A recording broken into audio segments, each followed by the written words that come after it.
Hoy es nuestro último mensaje de la serie Predícate a ti mismo. ¿Recuerdan?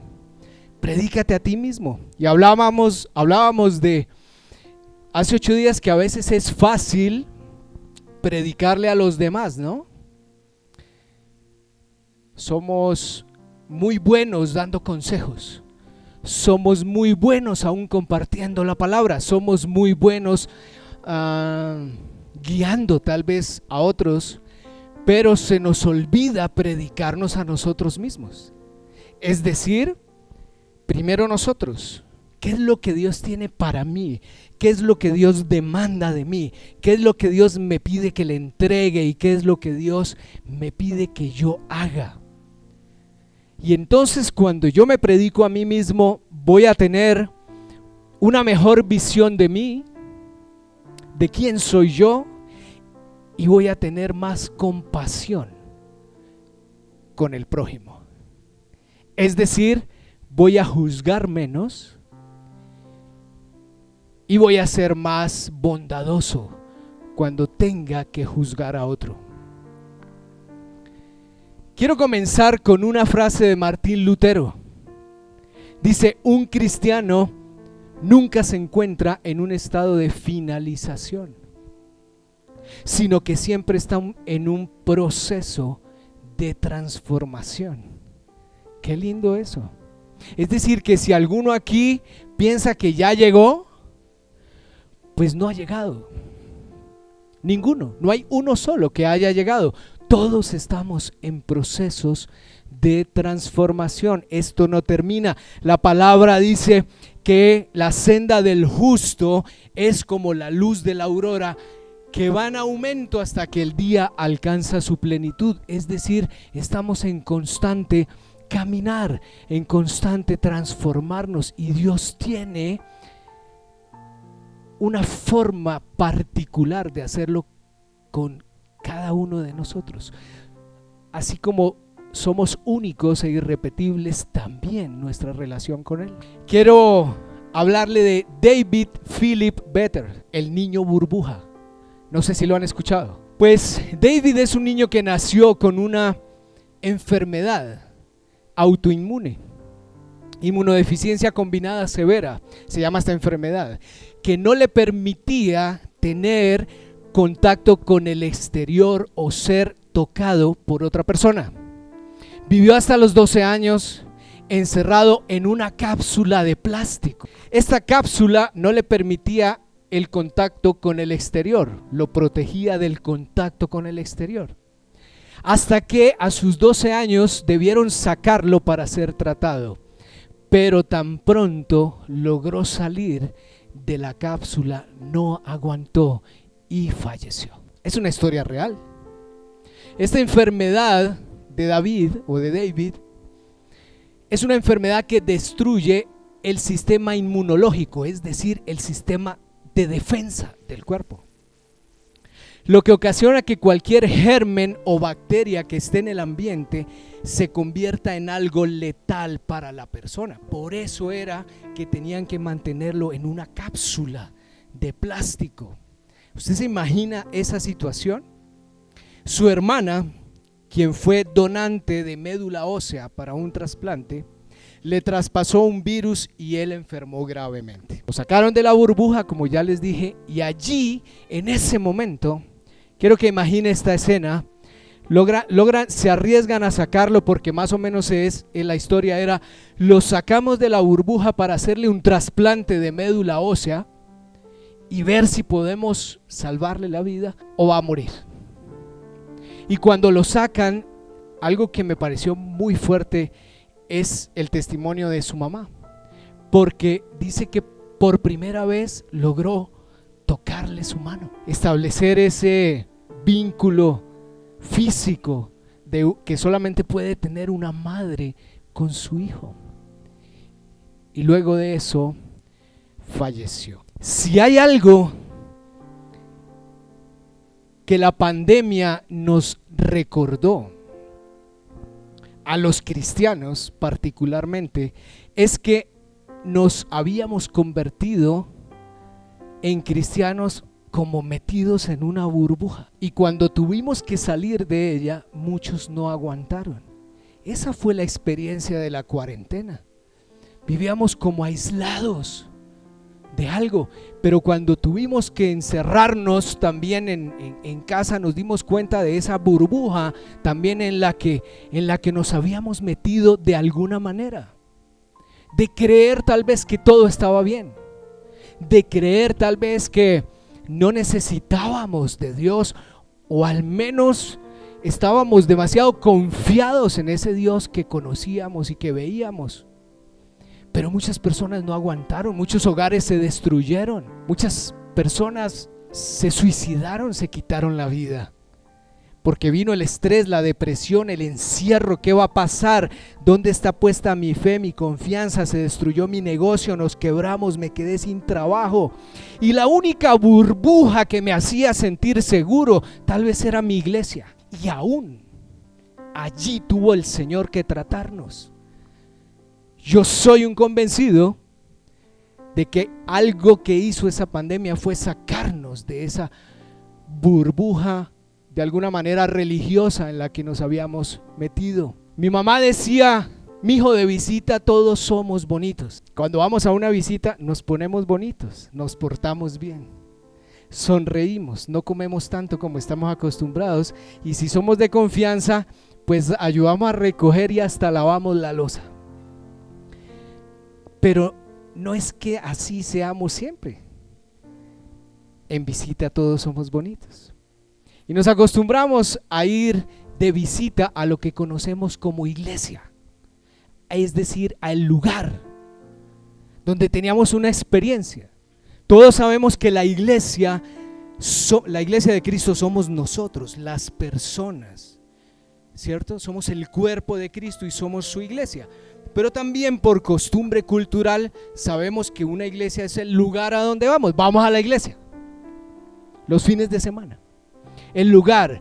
Y en muchas iglesias teníamos experiencias muy atractivas y las disfrutábamos de una alabanza hermosa, disfrutábamos de un buen mensaje, de un buen predicador, de una buena compañía, de un buen café, de un buen momento.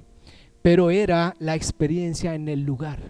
Sin embargo, caímos en cuenta que nos estábamos quedando cortos en conocimiento, porque cuando nos quitaron el lugar, dijimos: ¿qué vamos a hacer? Y ahí muchos caímos en cuenta que ni siquiera tal vez cogemos la palabra, la Biblia, carecemos de conocimiento, pero no solamente de conocimiento, sino de transformación nuestra, como oraba ahorita al comienzo, de esa transformación de adentro hacia afuera, de pensamiento, de cambio de pensamiento, transformación del corazón y de la mente, que es lo que Dios quiere hacer en nosotros. Dios no quiere que vivamos metidos en una burbuja, distraídos. No estoy juzgando a nadie, pero corremos ese riesgo de caer en ese error. Y es muy delicado cuando decimos que somos cristianos y no le estamos dando a la mente el insumo que necesita para pensar como Jesús piensa, para pensar como Dios piensa. Y tampoco le estamos permitiendo al Espíritu Santo que transforme nuestro corazón de adentro hacia afuera. Es decir, que tenemos que ser afectados por la palabra. La palabra nos afecta. La palabra afecta tu manera de pensar, tu manera de ver la vida, tu corazón. Y dejamos de permitirle al Espíritu Santo que también nos sanara realmente. ¿Sanarnos de qué? Sanarnos de lo que no nos permite ser libres, de las heridas del pasado, de los desaciertos, de las frustraciones, aún de las cosas buenas pero que ya pasaron, de las adicciones, de los vicios, de las malas relaciones, de una vida vana y sin propósito, porque eso nos deja lesionados en nuestro corazón y daña nuestro pensamiento. aún lo que pensamos de Dios se puede distorsionar. Yo estoy de acuerdo en que la iglesia es un lugar de gente rota, como algunos predicadores lo mencionan, sobre todo después de la pandemia. Sí, la iglesia es un lugar para gente rota, claro. Es un hospital para el alma, porque aquí es donde venimos quebrados a buscar una voz de esperanza, a buscar un toque del Espíritu de Dios, una palabra que me diga que yo todavía tengo una oportunidad. Si estuviéramos bien, no vendríamos a la iglesia, estaríamos paseando o no sé, pero venimos porque hay algo en nosotros que está quebrado, que está roto y necesita, y estoy de acuerdo en eso. Sin embargo, el deseo de Dios no es que nos quedemos así. El deseo de Dios es que entremos en su reino. ¿Recuerdan hace 8 días? Ese reino que Él nos ofrece de gozo, de paz, de bondad y de justicia. Eso es para otro mensaje en toda su extensión. Lo que te quiero decir es que el deseo de Dios es sanarnos, componernos. Si la taza se quebró, el deseo del Señor es volver a unir los pedazos. ¿Recuerdan el kintsukuroi? Volver a unir los pedazos con hilos de oro y volver a hacer de esa taza algo útil, pero ahora en manos de Dios.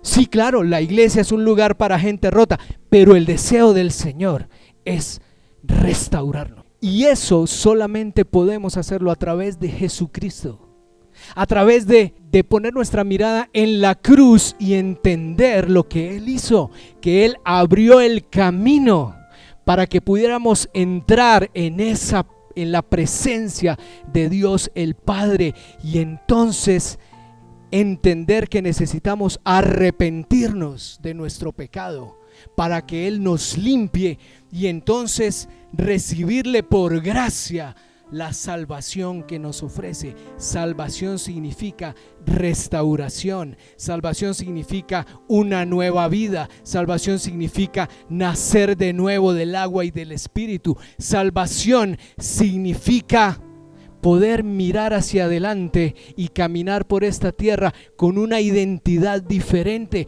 porque Él ahora te llama hijo y te permite que tú le llames Abba, papá. Se restablece esa relación. Entonces, el error aquí está en que nos metemos en una burbuja y nos alejamos del mundo, lo cual está bien para un cristiano inicialmente. Por eso les dije en un comienzo, levanten la mano los cristianos mundanos. Hemos definido el mundo como lo malo. El mundo donde está la borrachera, la rumba, la perdición, lo que sea. Y cuando nos volvemos cristianos, entonces dejamos de emborracharnos, dejamos de tomar, dejamos de hacer una cantidad de cosas. Pero ese apenas es el comienzo. Porque es que eso es lo superficial, esa es la consecuencia. Dios necesita entrar a la raíz que está en donde, en nuestro corazón, para ser sanados realmente. Si no, vamos a volver allá otra vez en algún momento. En el mundo estamos, solo que no le pertenecemos. Efesios 5 dice que no nos volvamos cómplices de los que hacen lo malo, sino que seamos luz para ellos en medio de la oscuridad. Los que hacen lo malo delante de Dios es porque están en oscuridad, pero nosotros en Cristo tenemos la luz y podemos discernir. Entonces Dios dice, estamos en el mundo, estás en el mundo, pero ya no le perteneces a Él. ¿Quiénes dicen amén?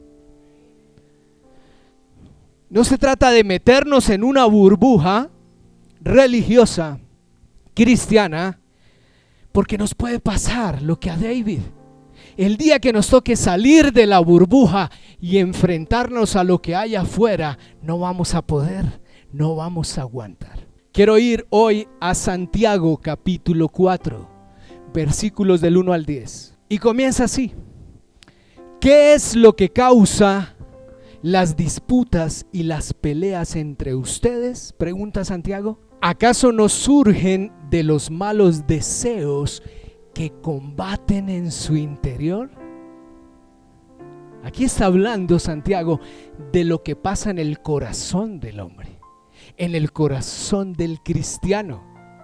Usted puede estar pensando, pero es que ese es un mensaje para los del mundo. No, este es un mensaje para los cristianos. Pues para todos, pero digo, Santiago está enfocando este mensaje a la iglesia. Ya les voy a decir por qué. Continúa. Desean lo que no tienen, entonces traman y hasta matan para conseguirlo. Envidian lo que otros tienen, pero no pueden obtenerlo. Por eso luchan y les hacen la guerra para quitárselo. Sin embargo, no tienen lo que desean porque no se lo piden a Dios. Y aun cuando se lo piden, tampoco lo reciben porque lo piden con malas intenciones. Desean solamente lo que les dará placer. ¡Wow! Santiago lo deja a uno, pero así, aterrizado a la primera. Aquí Santiago está hablando, miren, no se engañen, está diciendo él. El problema del ser humano está en el corazón, en su orgullo. El problema del ser humano es el orgullo y la envidia. Sumado eso al pecado, pues es un cóctel, una bomba tremenda. Y quiero decirte algo, me encanta Santiago, me encanta porque él es directo. Santiago confronta, Santiago no está con rodeos. Y Santiago nos lleva de la fe a la práctica. O sea, Santiago me encanta eso. Él dice, mire, usted se ve muy bonito de visita en la iglesia, usted se ve muy lindo, usted está muy fashionista todos los sábados a las 5:30 y eso está muy bien, usted canta muy lindo, usted toca muy lindo, usted adora muy lindo, pero usted está combatiendo. Hay un ejército de pasiones en su corazón combatiendo todo el tiempo. Santiago era un líder. Santiago era un líder de la iglesia en Jerusalén. Era judío, era medio hermano de Jesús. Santiago le está hablando a la iglesia, a los cristianos. Él no le está hablando a los del mundo que no conocen a Cristo. Él le está hablando a la iglesia y les está diciendo, mire, ustedes dentro de la iglesia están muy mundanos. Como decíamos nosotros hace algunos años, cuando alguien se encontraba, yo me encontraba con alguien, Santiago, ¿qué hubo? ¿Qué más, mijo? Bien, pasa, ok. Oye, ¿y qué más de tal persona? No, eso se mundaneó el hombre, se apartó de la iglesia. ¿Sí están familiarizados con ese término? ¿Sí? Se mundaneó, decía. O sea, al que se apartaba de la iglesia le decían, se mundaneó. O sea, se fue para el mundo, se apartó del Señor, volvió otra vez al mundo. O también decíamos, no, se fue a dar una vueltica por Egipto, por Babilonia, y aquí volverá dentro de unos años otra vez a doblar rodilla. Porque a veces el corazón nuestro es así de necio, ¿cierto? Conocemos del Señor, pero volvemos atrás como el pueblo de Israel. El Señor nos saca de la esclavitud, pero nuestra mente todavía sigue allá atrapada. Estamos en terreno de libertad, pero nuestra mente quiere volver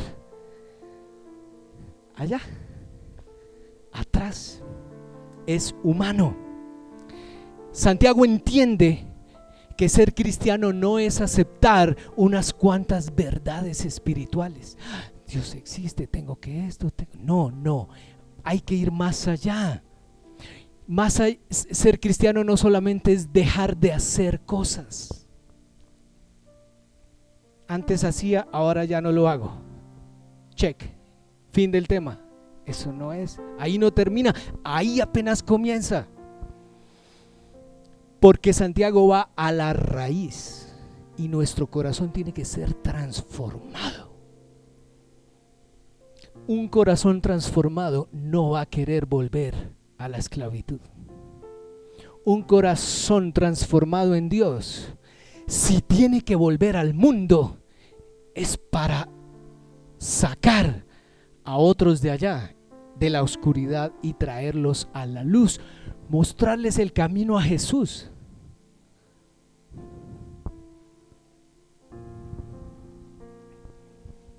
Santiago analiza las pasiones del hombre, la soberbia, la discriminación, la avaricia, la lujuria, la hipocresía, la calumnia.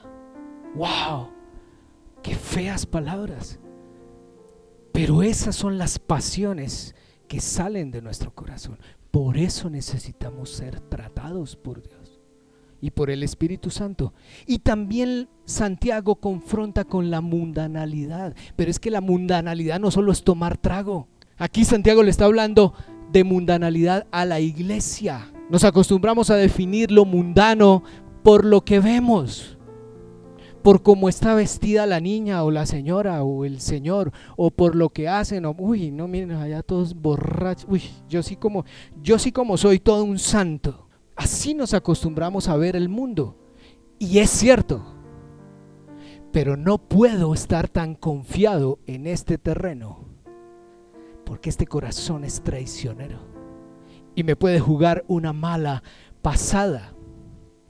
Conocemos el mundo afuera como, ¿dónde están los sesenteros aquí? Los hippies, Woodstock, sexo, drogas y rock and roll.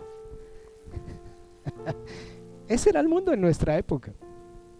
Bueno, yo estaba muy niño. El problema aquí es que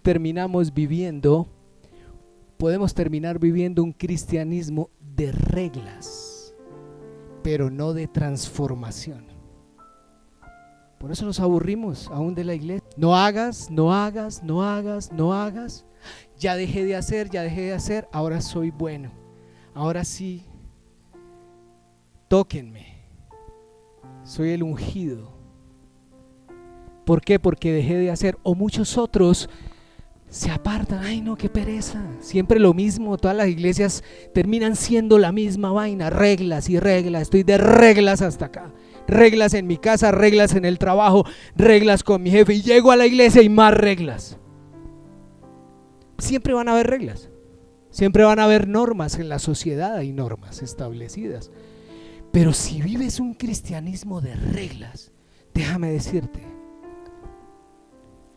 esta palabra puede ser para ti. Vamos a la práctica. Pasiones que combaten, dice Santiago, en su interior, dice él, como un ejército. Dice, ¿de dónde vienen sus peleas y sus contiendas? ¿En dónde nacen? Aquí en el corazón.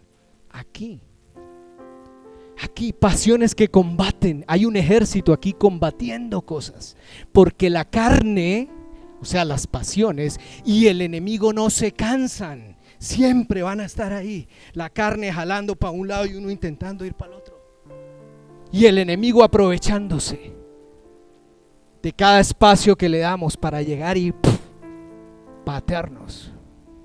Porque hay un enemigo que odia lo que Dios ama. Y si Dios te ama, el enemigo te va a odiar. Por eso no le puedes dar tanta papaya. El orgullo, la envidia, los celos, las iras, las contiendas tienen una raíz. Hay una pelea constante en el interior del hombre al punto que nos puede llevar a codiciar cosas, a matar a otros por obtener lo que deseamos. Pasiones es igual a guerra. Me sorprende lo que dice Santiago: piden y no reciben. Fíjense lo que pasa. Estas pasiones nos llevan a pedirle a Dios, pero a no recibir de Él. Y uno dice, ¿pero qué tiene que ver una cosa con la otra? Pues porque esas pasiones hacen que nuestras intenciones al pedirle a Dios algo sean equivocadas, sean incorrectas. Señor, dame esa 4x4, pero la última. Yo quiero la Raptor, pero la última. Porque le voy a enseñar a mi vecino o a mi vecina lo que es ser un hijo de Dios. Y la Raptor nunca llega. Porque es que el Señor sí conoce las intenciones de tu corazón. Y esa es una intención equivocada. Que nace de una pasión humana también equivocada. Pasiones equivocadas, descontroladas, es igual a intenciones en la oración equivocadas. Por eso hay muchas oraciones que no tienen respuesta, o al menos la respuesta que nosotros quisiéramos. Entonces pensamos que es la iglesia. Creemos que el pastor es el malo, que el pastor no tiene la unción. Entonces nos vamos a buscar a otro pastor a ver si ese sí tiene la unción. Y apenas yo llegue, me toca y me caigo. Y puede ser que eso no pase. Porque no estás identificando que el problema no está afuera, está aquí adentro. Tal vez que al lugar donde vas no está la presencia de Dios. Y voy a arriesgarme a decir algo aquí. No quiero ofender a nadie, ni más faltaba. Pero a veces confundimos la presencia de Dios con el humo de la discoteca, con experiencias.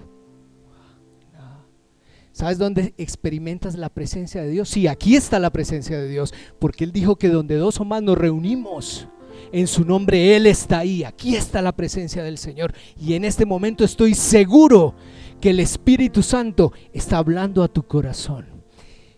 Pero ¿sabes dónde está dónde experimentas la verdadera presencia de Dios? En el secreto. En ese lugar secreto a donde solamente tú puedes ir a encontrarte con Él. No nos confundamos, iglesia. Este es el espíritu del mundo hipócrita. Santiago va en contra del sistema de pensamiento del mundo que es contrario a Dios. Eso es lo que dice aquí Santiago. Allá afuera hay un espíritu que es hipócrita. Y Santiago lo que les estaba diciendo en la iglesia es: ¡hey, pilas! Que se les metió el espíritu y ustedes no se han dado cuenta. Y se están comportando de la misma manera como los de afuera que no conocen. Con hipocresía. Aquí creemos que somos una cosa, pero afuera somos otra. Se llama hipocresía. ¿Por qué? Porque no hemos tratado con la raíz de nuestro corazón. Continúo. Recuerden que estoy leyendo a Santiago. El siguiente principio es: el Señor se opone a los orgullosos, pero da gracia a los humildes. Todos lo hemos escuchado y lo sabemos. Y es una palabra también dura. El Señor se opone al orgulloso, pero da su gracia al humilde. Wow. Y el problema es que estas pasiones del corazón sí que nos vuelven orgullosos. Y después nos preguntamos: ¿pero qué pasa? Pues es que el orgullo y Dios no son compatibles. Esa es la lucha. El Señor se opone a los orgullosos, pero da gracia a los humildes. Continúo leyendo Santiago. Dice Santiago: adúlteros, ¿no se dan cuenta de que la amistad con el mundo los convierte en enemigos de Dios? O sea, esta iglesia estaba haciendo mucha amistad allá afuera con los que no creen. Y eso se empieza a pegar. Adúlteros, dice Santiago. ¡Wow!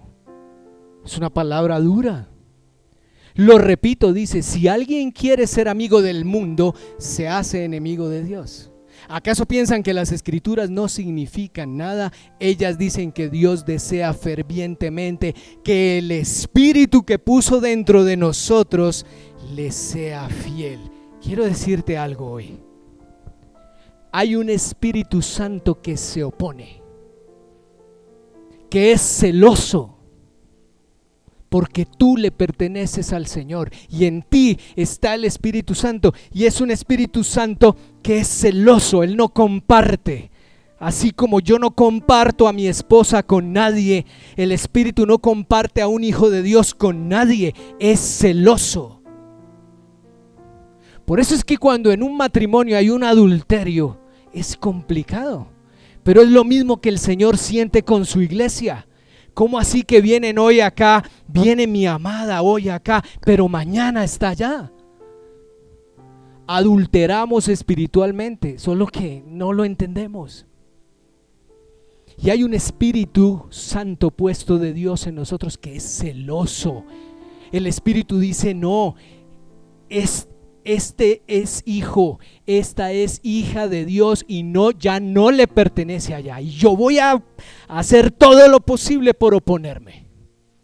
Por eso hay personas que dicen: no, es que pastor, yo desde que le entregué mi vida a Cristo y desde que empecé a venir a esta iglesia, todo se me revolcó. Pues claro, porque es que ahora hay una pelea dentro de ti. Ahí está el Espíritu Santo de Dios peleando para que tú no te pierdas. Y las pasiones quieren correr acá y el Espíritu Santo quiere jalar para este lado.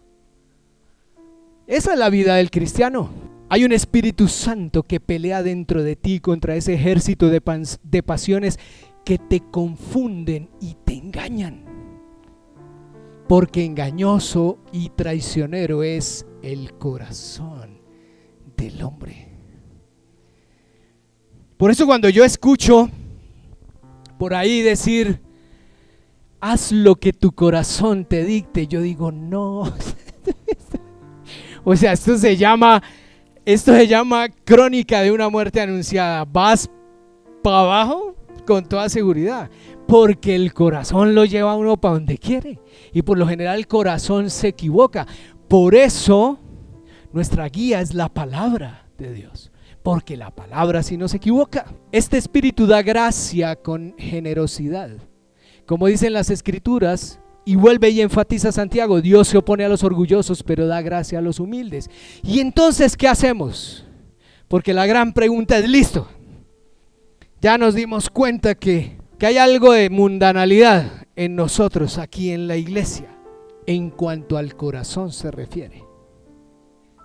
No es chévere esto, pero es absolutamente fundamental ser confrontados de esta manera.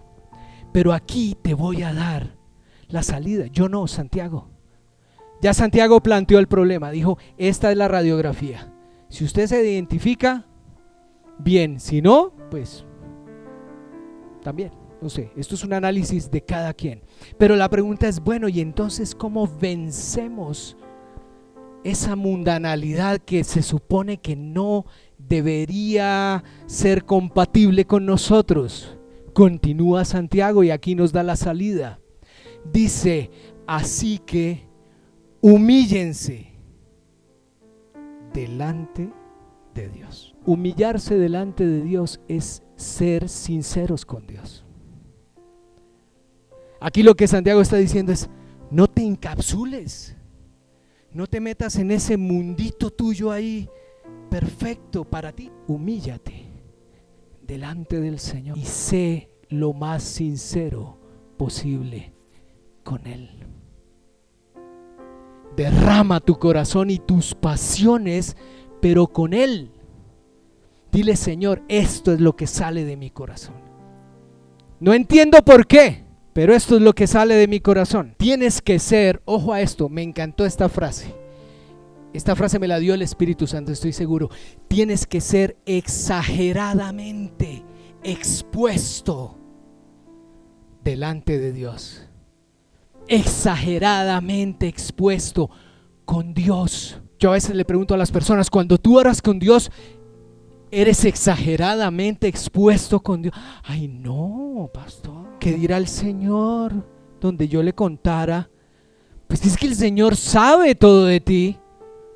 El Señor sabe lo que hay en tu corazón. El Señor sabe lo picho que hay en nuestro corazón. El punto es que Él está esperando que nos demos cuenta y nosotros seamos los que lo saquemos, lo confesemos, porque cuando yo lo confieso, lo boto ahí en el piso, lo puedo ver y entonces digo: esa porquería que salió ahí, ¿la tenía yo en mi corazón? Sí. Ay, yo pensé que eso no nos pasaba a los cristianos. De eso se trata de ser cristiano. exageradamente expuesto con Dios porque Él te conoce. Algo pasa cuando confesamos nuestros pecados y nuestras pasiones a Él directamente. Y te voy a decir qué pasa, que está Jesús en medio, y entonces cuando tú confiesas, cuando tú liberas tus pasiones, Él viene y te dice: ok, ven, que tú necesitas pasar por mi presencia. Y entonces Él nos limpia, Él nos perdona, Él nos restablece, Él nos restaura. Él coge ese corazón, limpia, y si está duro, entonces lo ablanda. No hay nada más impresionante que caer en manos de Dios de esta manera. Es la única manera. Si no lo haces, te vas a volver un religioso, y eso no sirve. Esa no es la iglesia que Dios quiere. Y cuando hacemos esto, le estamos quitando terreno que le hemos cedido al enemigo. Recuperamos otra vez terreno. Ey. Si me corrieron así como esta cinta verde, me corrieron la línea, pues yo la corro hacia acá. Y si había cedido terreno, pues así como en una finca, cuando el vecino le corre a uno la cerca, uno va y le dice: no, un momentico, es que el lindero no es ese, el lindero es más acá. ¿Se dan cuenta? Eso mismo pasa en el corazón del hombre. Continúa Santiago. Lo primero es: humíllense delante de Dios. Lo segundo es: resistan al diablo y él huirá. Resistan al diablo y él huirá de ustedes. ¡Wow! ¿Y uno cómo resiste al diablo? Fácil. Yo no sé ustedes cómo resisten al diablo. No sé. Muchos querrán hacerlo a los gritos. A veces pensamos que hablando más duro, gritando, el diablo se asusta. O a las patadas al aire. A ver si de pronto, no sé. Pero a veces pienso que creemos que es así. Y resistir al diablo es fácil según Santiago. Y lo revela en el siguiente versículo. Dice: acérquense a Dios, sométanse a Dios, y Dios se acercará a ustedes. Entonces uno dice: ¿cómo así? O sea, yo resisto al diablo acercándome a Dios, ¿sí? Todo lo que Dios ama, el diablo lo odia. Es así de sencillo. El diablo odia a Dios. Y si tú eres un hijo de Dios, a ti también te odia. ¿Y cómo resistimos al diablo? Sujetándonos a Dios. Dios está aquí. El que habita al abrigo del Altísimo mora bajo la sombra del Todopoderoso. Acercarse a Dios es vivir bajo la sombra de Él, y en esa sombra no está Satanás. Satanás no cabe ahí. Por eso es que cuando nos acercamos a Dios y nos sometemos a Él, Satanás huye, porque Satanás no resiste la cercanía a Dios. ¿Me copian? El diablo no soporta estar cerca de Dios, entonces huye. Satanás destruye al que no se somete a Dios. Adorar a Dios es someterse a Él, y esa es la mejor forma de hacer guerra espiritual. A veces creemos que hacer guerra espiritual es aprendernos los nombres de todos los demonios, y en el nombre de Jesús los atamos, los encadenamos, los echamos fuera, los inhabilitamos, los declaramos inoperantes, y está bien, hace parte de la guerra espiritual. Y no sabemos los nombres de los demonios, y en el nombre de Jesús reprendemos a Jezabel, y atamos a Acab, y atamos a Asmodeo, y llevamos a los confines al abismo a Belial, y al espíritu del anticristo, y al espíritu de Saúl, y a todos los espíritus. Yo te voy a decir cuál es la mejor guerra espiritual que tú puedes hacer.